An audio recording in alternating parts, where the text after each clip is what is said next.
Hello there, ball watchers. Welcome back to another installment of the show here. You're joined by Jake and Justin, and we are presented here at Ball Watching by Hoffman Brothers, our 2024 presenting sponsor. Justin, I am in the process of scheduling my summer, spring tune-up for the AC. They're going to be over here very soon. We'll definitely have some content for that as part of my home protection plan.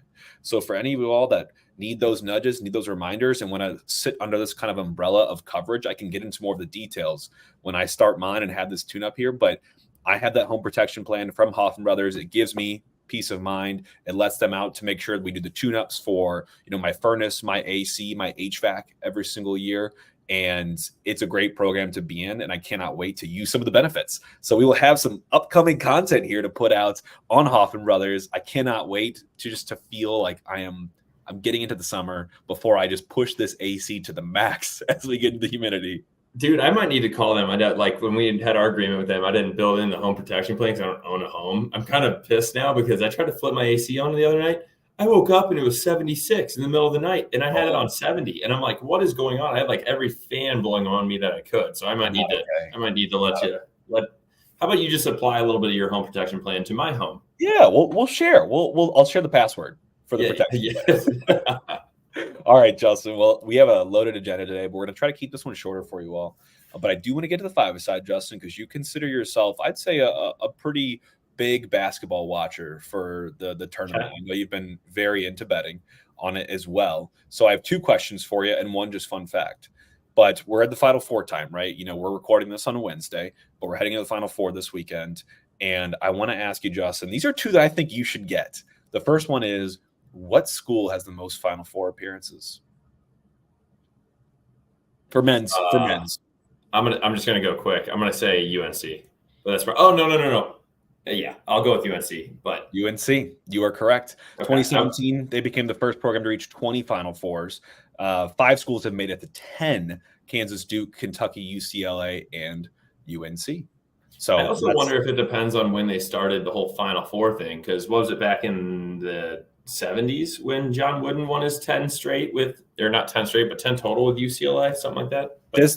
These are going back. My stats are going back to the 1950s, 40s as well. So I think that's what I was wondering, just because of the whole UCLA thing. All right, I'll take it. All right, Justin, what is the lowest seed to make a Final Four? Not the team name, just the lowest seed.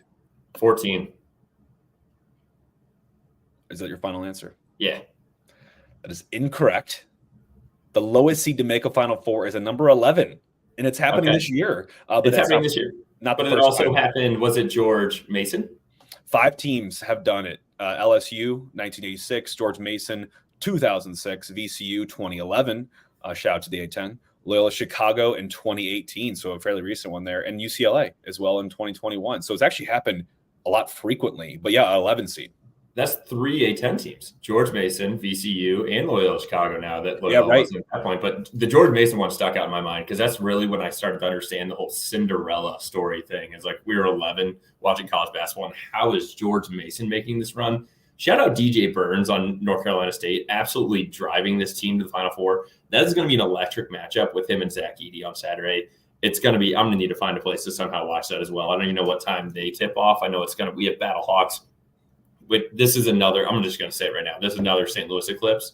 We have the Birds at home at 1:15, Battlehawks at 7 p.m. at home, City at home at 7:30, and the Blues are on the road that night. So I would say I need to somehow find like a TV or stream on my phone while I'm at all these games. But this is going to be a great matchup this weekend. The UConn game in Bama, it's going to be high scoring. But Zach Edey and DJ Burns has some nasty footwork. I think he could go to town on Zach Edey.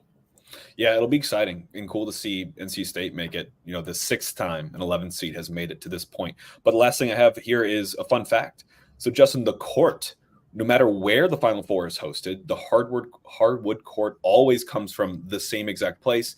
The final floors are developed by Connor Sports, who takes the hardwood sugar maple from northern Michigan, and the wood goes to Amasa, Michigan for the development of the floor panels, and then to Idaho Falls, Idaho to be finished. And then from there, they're shipped to whatever stadium or arena is going to hold the Final Four. The furthest they've ever had a floor travel from point A to point B is 2,552 miles to Atlanta in 2007 and 13. But did you know that all those floors are made by like one person, and they're going from place to place, and they ship them all every single year? So the final floors. I did not know that. The only thing I'll say as a little bit of a downfall this year, hopefully they weren't the ones painting it. Did you see what happened in the women's tournament?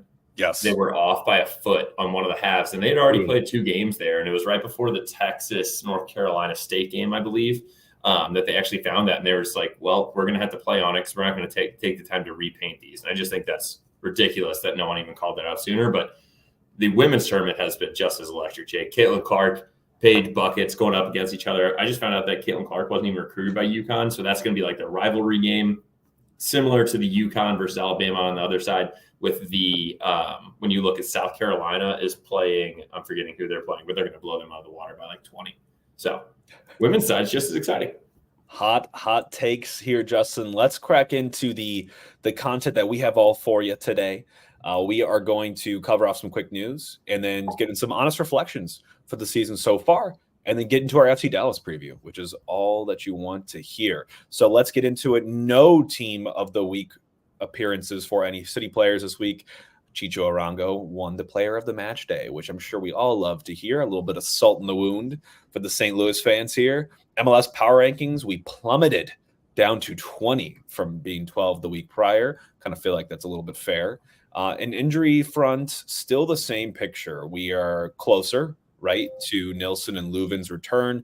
It sounds like Nilsson was working on his own yesterday and actually looking fairly mobile for having a broken rib. And Leuven still not there yet. I think we could expect to see him. I think Carnell mentioned in maybe a week or two. And by the way, that's see him. That's not full 90 ready to go jumping into the 11. So I think what I initially assessed when we heard about this injury is probably looking like it's going to be realistic. Maybe mid to late April, you see him get some minutes, and then hopefully he's fully back and humming in late April, May. So that's the outlook there. But Justin, let's get into the honest reflections part. We promised this on the recap, didn't get to it, but we just wanted to take an honest assessment of what's going on so far this season with this team. I know that they evaluate the team, Carnell has mentioned, in 6-game cycles. So I think we're going to do a little bit of the similar exercise here. So a couple things I want to point out, and we could talk about them.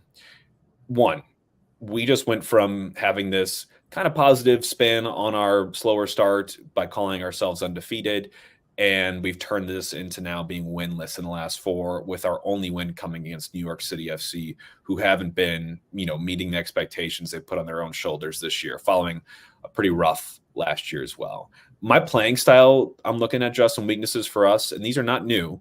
I would say our adaptability for when teams are throwing us a little bit of something different that we weren't expecting. But I think most importantly, and they worked on it in preseason, don't think that we've seen this translate yet, is defensive transitions. We defend so high that our fullbacks, when they're kind of on the heels of attackers, when they're beat or when we don't win the long ball, we've got very limited numbers back. And if teams want to, direct attack us with speed and with precision, we are leaking goals. I mean, we're I think tied for second or in number 2 right now for the most goals conceded so far this year.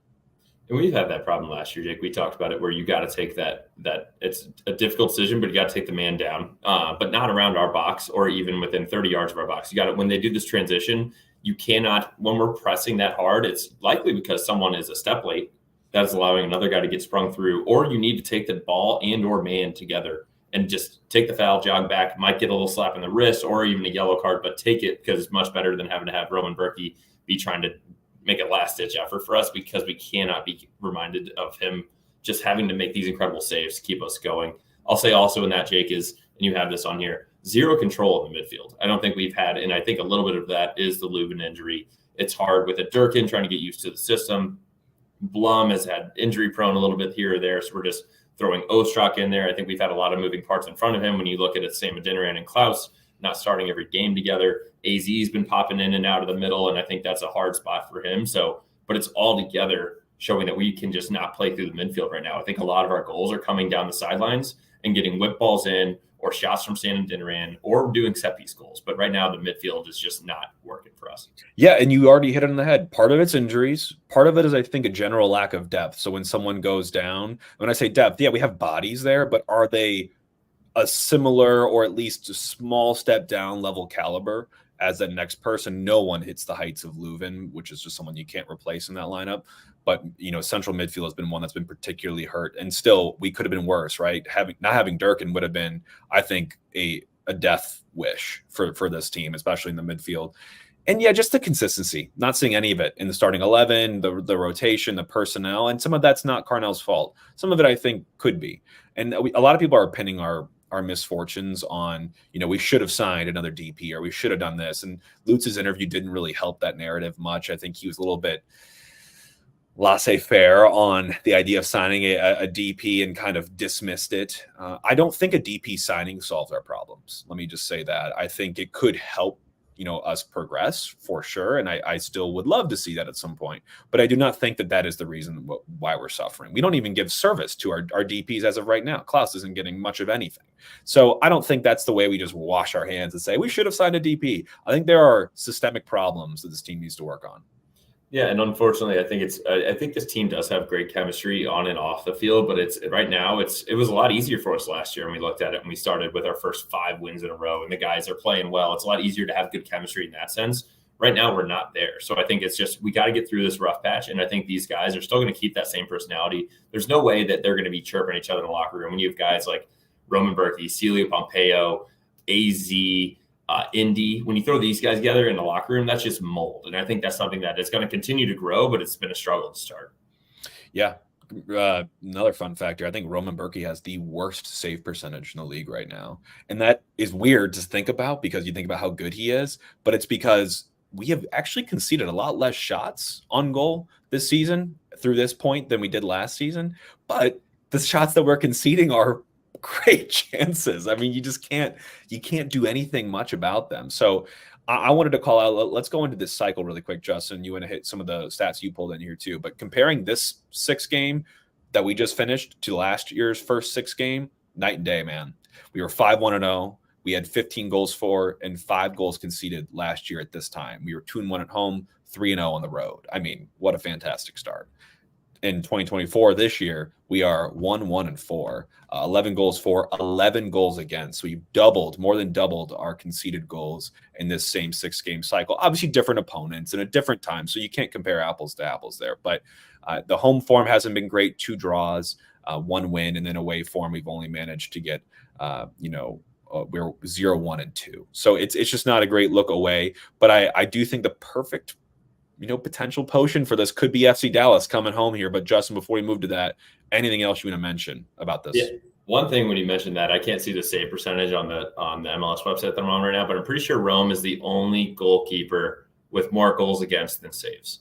So we have 11 goals against, and he only has 10 saves. If you look down the line, I don't think any of these other guys are lining up with that. So, like you said, though, it's been tough. There haven't been a lot where we're like, oh, Roman should have had that one. A lot of these have been tidy finishes or guys that are wide open. So one thing I want to know, Jake, as we were talking about breaking this up into chunks or cycles, 6 games from last year to this year, we could very easily be where FC Dallas is right now. When you look at our first 6 games last year and this year, we scored first in 3 of the 6 of them. So it's like, all right, pretty even playing field there. I wanted to do a breakdown of the minutes because it tells a very different story. Minutes that we have been winning in these games. So if you look at six games times 90, 540 total minutes. We've only been winning 126 minutes so far this season compared to 187 last year. You're like, that's not that far off. 123 of those 126 came from 2 games of our 6 already. 56 from our only win so far this season versus New York City FC when Celio scored in the 34th, and then we won 2-0. And then 67 minutes came directly from this past weekend when Indy put away the goal in the 3rd minute. If you take away those 2 games, we have been winning for a total of 3 minutes in our other 4 games, which is just not something that we can consistently do throughout the season if we want to make the playoffs and do anything along this. I'd say we also have doubled the minutes that we've been losing from 76 to 150 this year, while the ties have remained very consistent, 277 minutes in 2023 to 264 this year. But the big one there, Jake, is in our other 4 games, we have only been leading for 3 minutes.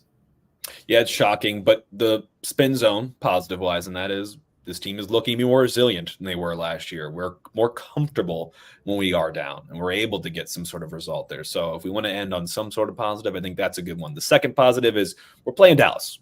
this weekend. Dallas last year, a little bit of a different story for us. We had that one awful delayed postponement game fixture where we lost 2-0 technically, but there was 0-0 going into that postponement. And then we went back to Dallas for 40 minutes and we lost 2-0 on 2 good direct goals from Dallas.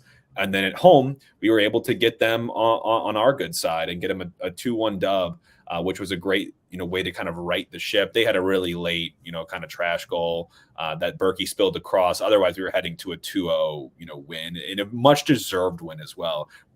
I think it was it was late August when we got this W. So it was a good kind of correction for us. And I think Dallas last year was much better than they are so far this year. So I'm feeling very good about coming into this with kind of needing a get right game.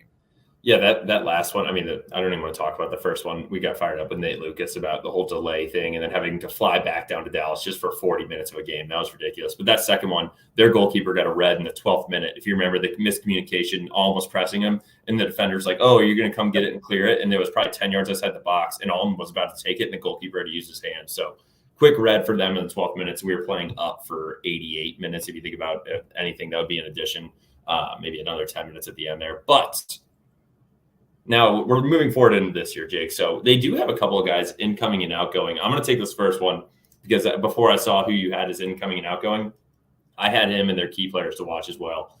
Peter Musa, Dallas acquired him from the Portuguese powerhouse Benfica. If anybody watches Champions League, they're always flying around in there as well. It was a reported club record of 9.7 million that could rise to 13 million with add-ons. The Croatian international, he's had a couple caps for them as well for Croatia. He's a DP. He tallied 17 goals and 5 assists in 66 matches for Benfica. Yeah, it doesn't seem like that's a whole lot. That's because you're thinking about the level of playing that he is doing over there in the Champions League. He's still scoring 17 goals and 5 assists. What is that? That's the 22 goals and assist contribution in 66 matches. So every third game, he's providing a goal or an assist for a team that's playing in the Champions League. This guy is legit. He is legit. And I think they thought when they were purchasing him that he's kind of that last puzzle piece to really augment Jesus Ferreira. But the other 2 incomings that we can talk about are Omar Gonzalez, who's a longtime vet of U.S. men's national team and sort of Mexico and MLS as well at center back, and Enes Sali, who arrived from Romanian top flight, and he's on a U22 initiative deal. He bolsters their winger attacker depth. Outgoing, they have parted ways with Jose Martinez, who was a veteran Spanish center back for them after 3 seasons. They moved on from Jader Obrian, who they will still see because Austin picked him up. We've already met him this year. And then Fagundo Quignon with Illarramendi, who we talked about last year on the preview, who has Real Madrid on his experience, his resume. They proved, I think, him to be expendable in midfield. So he played 70 or so matches for Dallas, is now gone. We talked about Dallas last year. This is the last time we will before we move on. They were 7th in the West. They did make the playoffs, but they lost to 2 seed Seattle after pushing it to a third game. But they fell 1-0. And now we move to this year. This team has 1 win and 4 losses in a row. And their only win was their opening game of the season. So now they literally have lost their last 4 games, like Jake said. They did not win a single. So they have 3 points right now, a home record of 1-2-0, away of 0-2-0 when you think about win-loss draw. Goal differential -4. They've only scored 6 goals in their first 5 games and let up 10. Their key results, I know it's still very early on, but their season opener was a 2-1 dub over San Jose, which we already talked about. Then they had 3 2-1 losses. So very similar, I would say. Not similar, but this is why I was saying that we could easily be in the same position as Dallas. We have 4 ties, or what is it, 5 ties now? 4 ties. And then but if you say a 2-1 loss for them, all those games are very close. They have 3 of those versus Montreal, at New York Red Bulls, at Austin. And then they also just recently had a loss, 3-1 loss versus Vancouver. But we could very easily be in a very similar situation.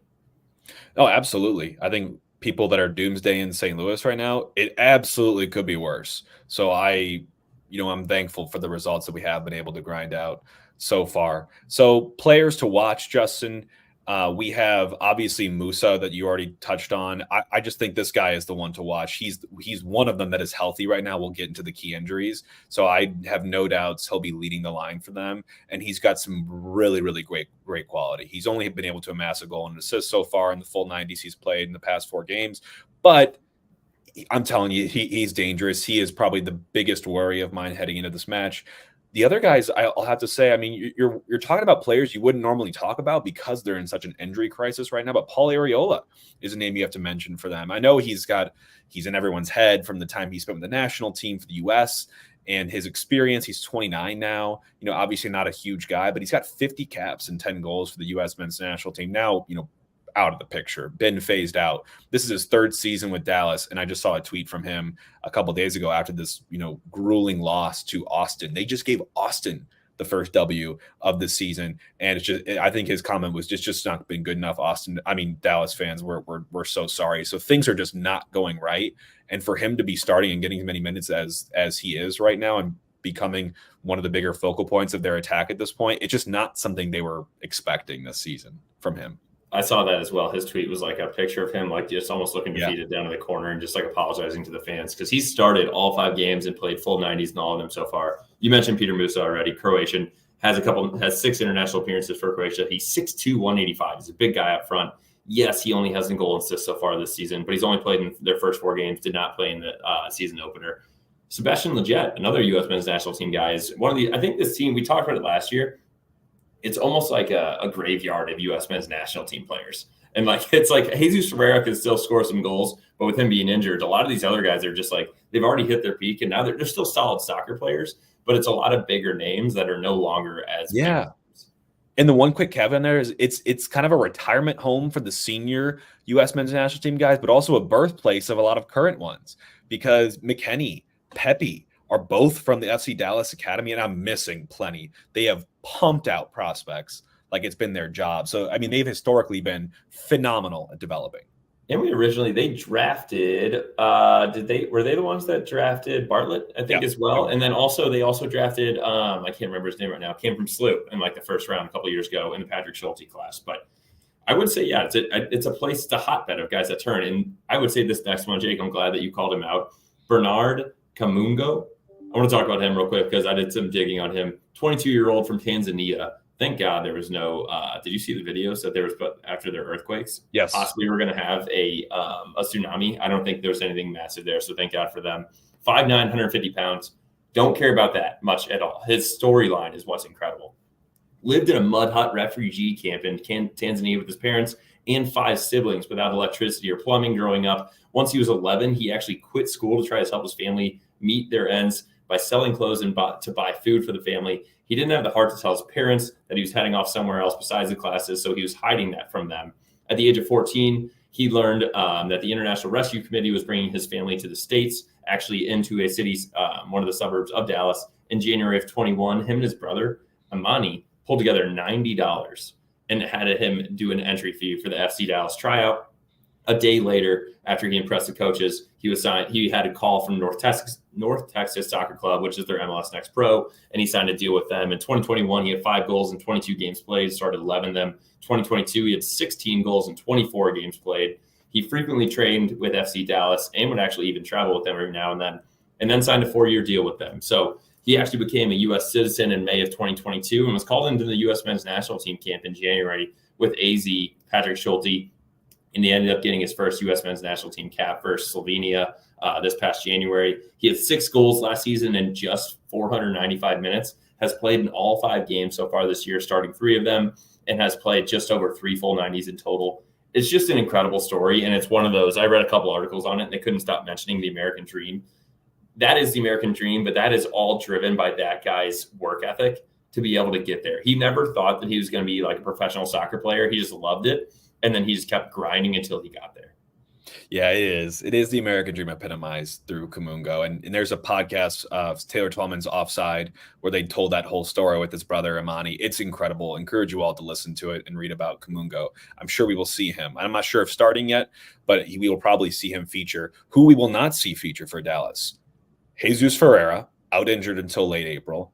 Asier Illaramendi, their central midfielder, out until mid-April.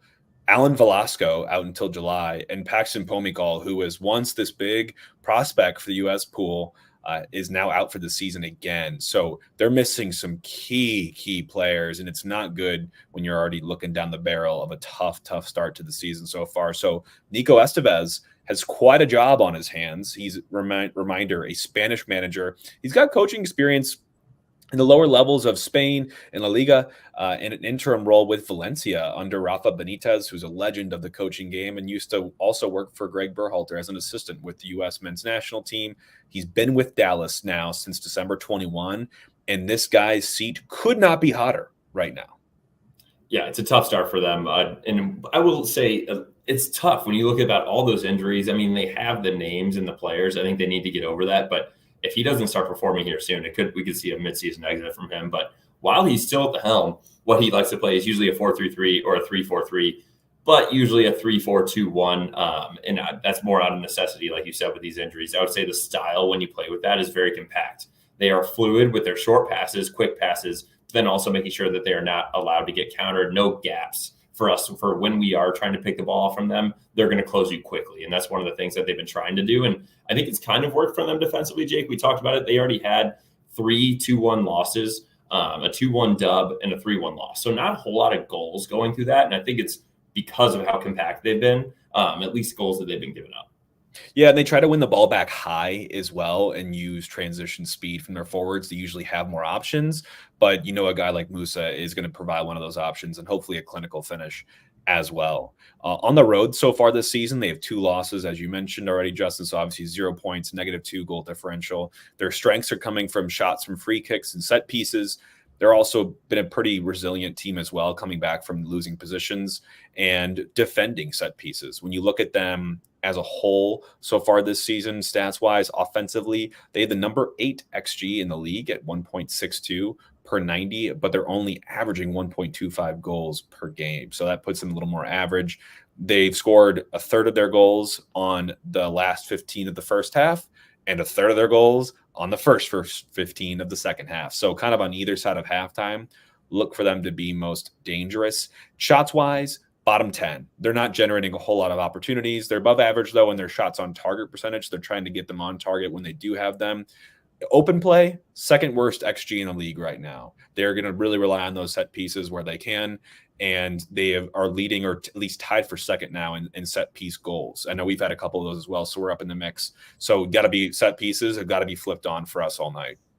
Yeah, absolutely. And honestly, Jake, as we talk about their offense, I feel a little bit better going into this game. I know they're not a strong team, but I talk about how we could easily be in the same shoes as them. But with them being top 10 in short passes and bottom 5 in medium and long passes, that's one of those things where they're going to try to break us down and work through us. And that's not where I see us giving a whole lot of goals. It's usually the ones that are over the top, the quick restarts, the free kicks, and then also looking at ones that are like an up back through to slide guys in. And that's where I'd be scared of Jesus Ferreira, because that's honestly the goal that we gave up and to them last year. But I'm not overly concerned with that, especially with them having 51.6% possession on the year, which is 11th in the MLS. Overall, I'm not really concerned with their offense. Their defense, not that concerned either. 2024 XGA of 1.42 is just above average, but they're averaging 2 goals against per game, which is the 4th worst in the MLS. 40% of those come in the 16th to 30th minute, and 30% comes right after a second half as well. So earlier on in the game, they're not, I would say, and it makes sense, as this team is trying to get points, they're probably starting to park the bus a little bit as you get into the 70th and on. And that's why we're not seeing them give up a lot of late goals. But it's definitely a chance for us to blow this open at City Park if we can get one in the first half. Yeah, and open play wise, they're allowing the 5th fewest shots in open play, but they're tied for the 3rd most goals against. In set pieces, they have the 7th best expected goals against. They're, like I said, defending set pieces pretty well right now. Goalkeeping wise, not great, bottom 5 in save percentage. But again, that doesn't always reflect the quality of the goalkeeper. But they also have 0 clean sheets. So they are yet to keep a team off the board so far this season. So what are the keys to the game, Justin, for me? I've already mentioned this is a get-right game. We've got to get after it. At the first whistle, this is a wounded animal, and we are a rabid dog. We are a predator. We need 3 points like we need the sun. We need these so badly, and we have to play like it. Don't waste time. Don't give them an inch. Make sure you go out and grab this game by the scruff of the neck. And I think for us, it's also a chance to work on some of our difficulties and weaknesses so far. We're going to have some time with the ball. They'll possess as well, but they're not a very aggressive team in terms of pressing. So take your time on the ball. They're going to give us a little more time than other teams do. So build more versus just always lumping it long or hoping on a prayer. It's been really old recently. Yeah, I think this is one that we could try to be a little bit more creative as we'll have a little bit more of the ball. When you think about guys, and we'll get into the starting 11, but Celio, AZ, Indy, can we do a little quick 1-2 touch, get them in, slot one into Klaus or Sam? I would say the one thing that I want to be weary on, Jake, and you have it here as well, set pieces. This is literally, we've been talking about this like, oh, this should be a pretty easy game for us. Let's shut them down. They're not going to score through the run of play. They're going to try to play through us. That's not going to work. I could easily see us giving up like a set piece goal in like the 65th minute for them to tie it and be like, all right, here we go again. So that is one thing where once the ball is stopped for a set piece, we cannot turn off. If anything, the boys need to have even more of a heightened sense of awareness of what's going on, and let's not give up an easy goal, and let's help Rome out here. That's not a good stat for him to have, to where he has less saves than goals against. And that's not against him, as we mentioned. That's got to be a little bit more on our back line. And also not just the back line, but we're defending set pieces. Mr. Sam Adeniran, Mr. Joao Claps, get up and win some headers and clear these balls out of here. I'm with you, Justin. So what's your goal, Justin? If you're looking at this team, some of the keys to the game, obviously we need a good mentality. Obviously, we've really been struggling to get points and to get good results. We need to get home, get comfortable, and really assert ourselves, I think, right away in this game. So my goal for us is to get up in the first 15. Get a goal in the first 15. Ideally, go into halftime with 2 on the board. If we're scoring 2 goals at home, we're not losing this game. We talked about that. We'll get into the bets as how frequently we score 2 goals at home. But my goal specifically for this game, I originally had as a first half shutout to make sure that we get on them, because I think if we get to a first half shutout, we can really put these guys away, and I think we'd be leading by halftime. I'm going with the full game shutout. This is something that we need to help Mr. Roman Berkey with. He deserves a shutout in this game. And like you already said, with a wounded team like this, we should not be giving up goals. So let's make that a goal for the team at City Park. Let's get a clean sheet out of these guys. Love it. And now for the Hoffman brothers starting 11.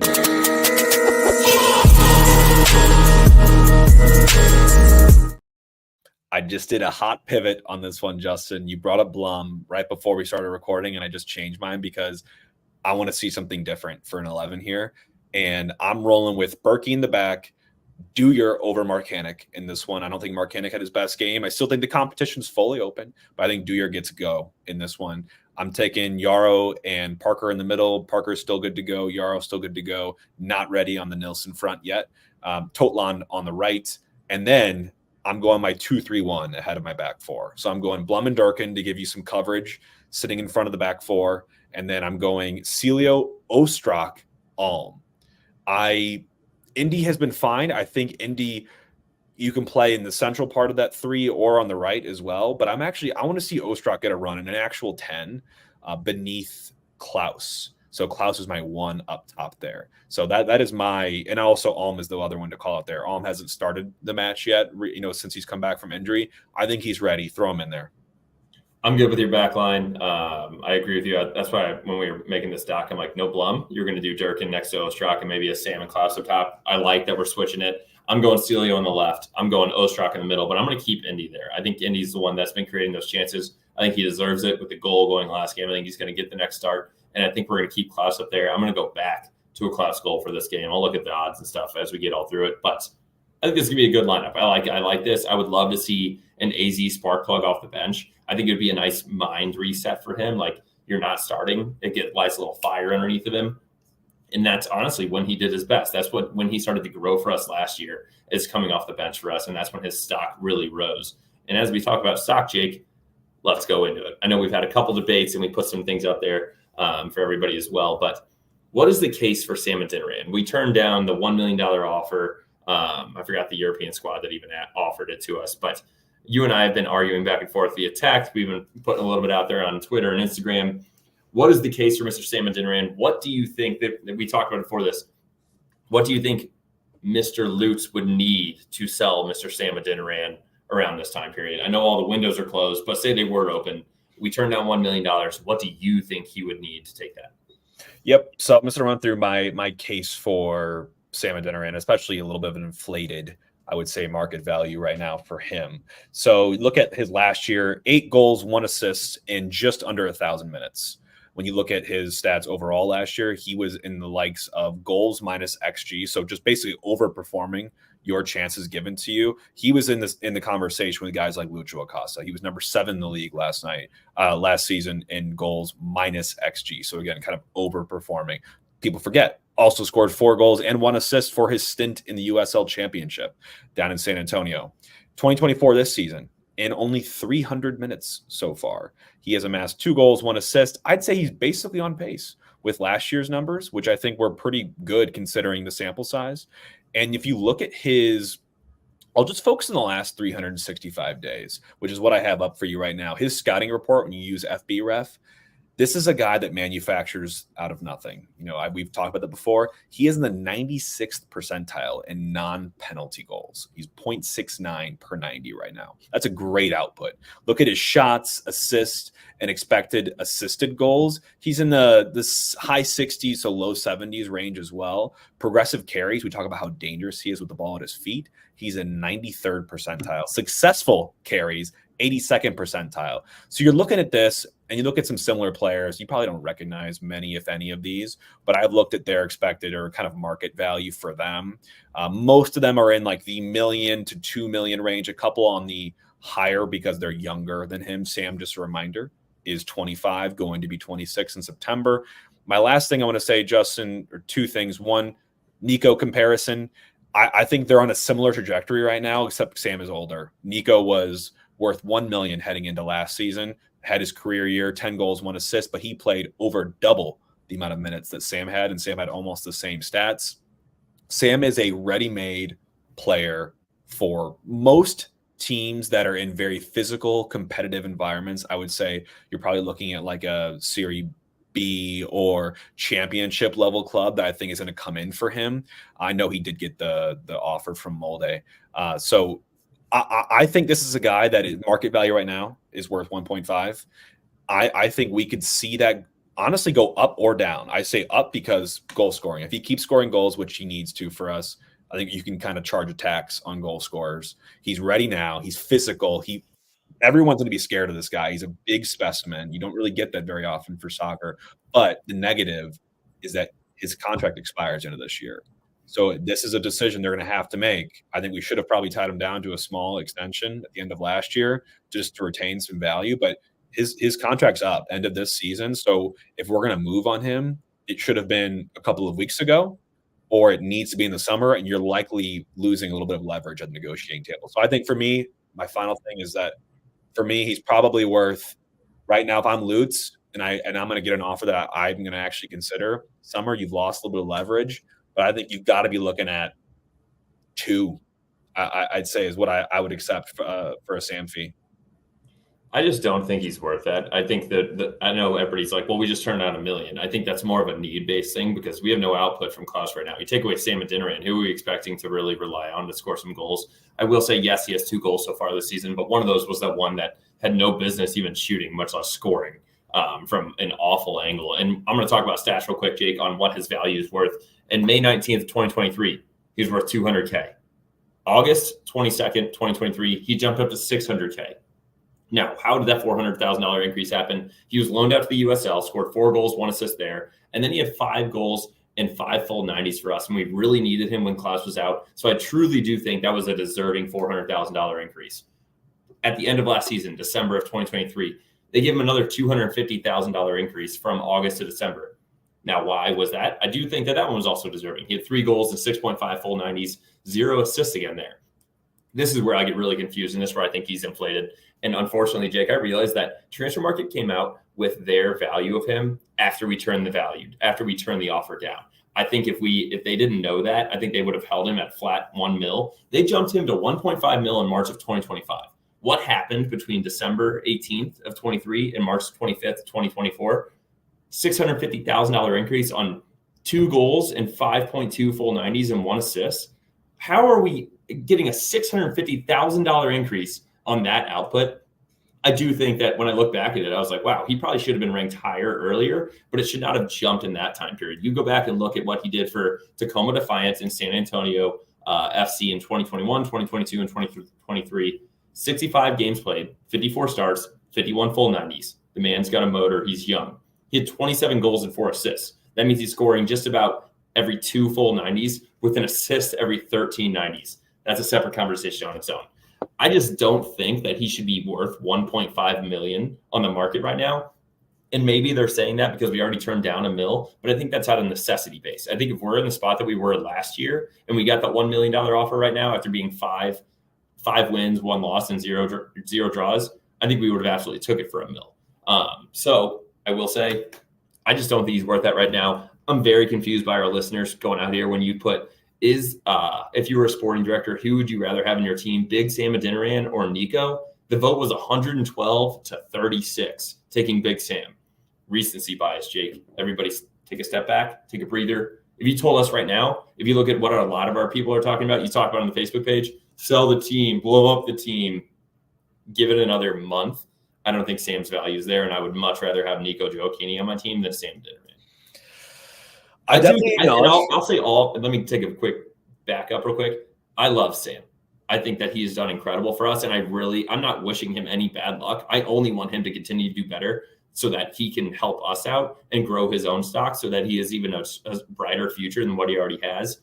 I just don't think personally right now he's worth $1.5 million. I think that's inflated based on us turning out an offer almost out of necessity base, because I don't think he's actually worth that. I think he's worth more than that to us right now with how we're playing this season, and we don't have another striker that's putting away a lot of goals. I just don't think that his true skill level is worth the 1.5 that it's at right now. I think it's inflated on the $650,000 increase from December to March.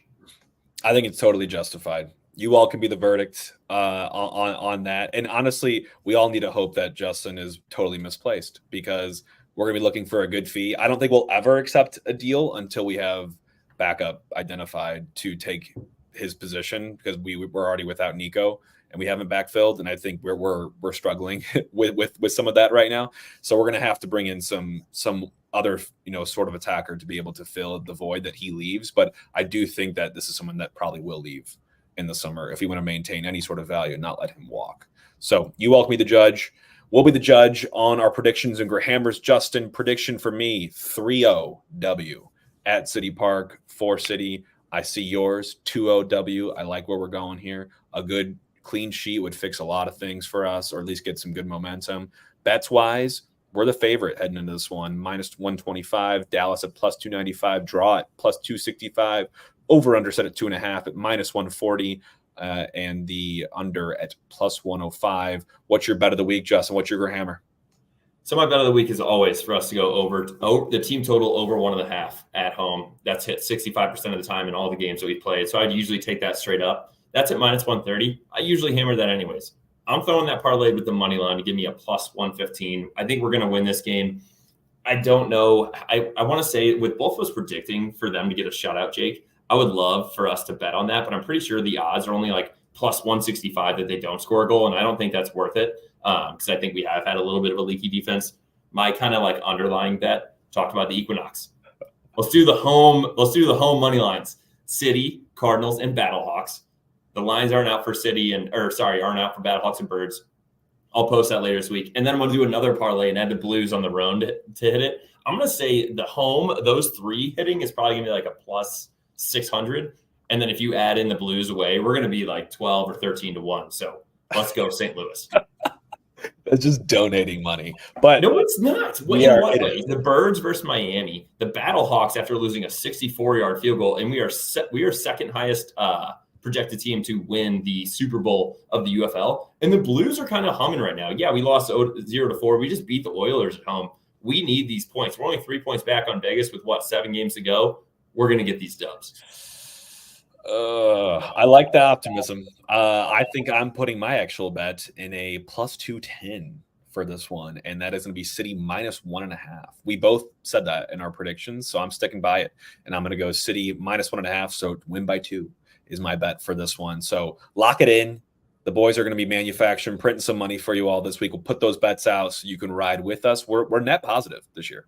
We are net positive, and I will say we haven't get a chance. This has been a packed episode, but if you want to go watch some sports, the Birds are at 1:15 on Saturday. Get to the pitch. It's going to be a way nicer day than what it is on opening day when I'm going tomorrow. Battlehawks at 7 p.m. City across the street at 7:30. Blues are also on if you don't have tickets to go to either of those. Get to the pitch. Get some hot Irish coffees until we get into a little bit warmer spring weather. And then also buy some soul juice. Congrats to Luis. They just landed in Hawaii. and they're going to be selling soul juice in Hawaii, doing a big promotion cycle for that. If you can't get it at your Schnucks, Deerberg, Sam's, Costco, I don't know how you couldn't get there. You just need to go for a little drive. But if you don't want to leave your house, go to souljuice.com, use code BALLWATCHING for 20% off on your order of your soul juice. Amen. Everyone, thank you for listening and tuning in today. Make sure you leave us a rating, a review. If you're listening on a podcast form or if you're listening on YouTube, make sure to like the show, make sure to subscribe to the show, and leave us your feedback. I know listener Jerry Hayes sent me a good DM on Twitter. Justin, she was the person that talked about the action analytics, and I totally misinterpreted what she was saying. And she actually loved what we're doing with Goal Vision. So we have someone that's listening, that's keeping us honest. So thank you, Jerry. Jake, you're out here trying to lose listeners. Jerry, I'm so sorry because I got a little heated, but Jake didn't fill me in on I didn't know what he was trying to say. I thought you were dissing us. But Jerry, thank you for listening. And we're going to keep that going. I think the Goal Vision that Jake's been doing has been great, taking a little video. So if you guys are listening to this in podcast form, on Sunday when we do the recap, go watch the YouTube version. We'll be breaking down the goals. There's going to be goals in this game, especially for City, and we're going to be breaking them down. And I might try to do – we're not going to be able to make it to the game this weekend, unfortunately. I'm on Dad Watch. I know you're at the Battlehawks opener, Justin. I'm going to try and maybe do a little bit of Twitter Voices or Twitter Spaces, whatever it's called. I'm not with all the kids these days. So I might try and do it, maybe something at halftime, little something at post-game. So stay tuned for that. It'll be fun to try something out with you all and get some live takes from the listeners. So with that all said, thank you all for listening again today. We'll be back with you all for a recap on Sunday, but man, we need 3 points. So let's hope we can get those against Dallas and right this ship and get back on course. So all for City. All for St. Louis.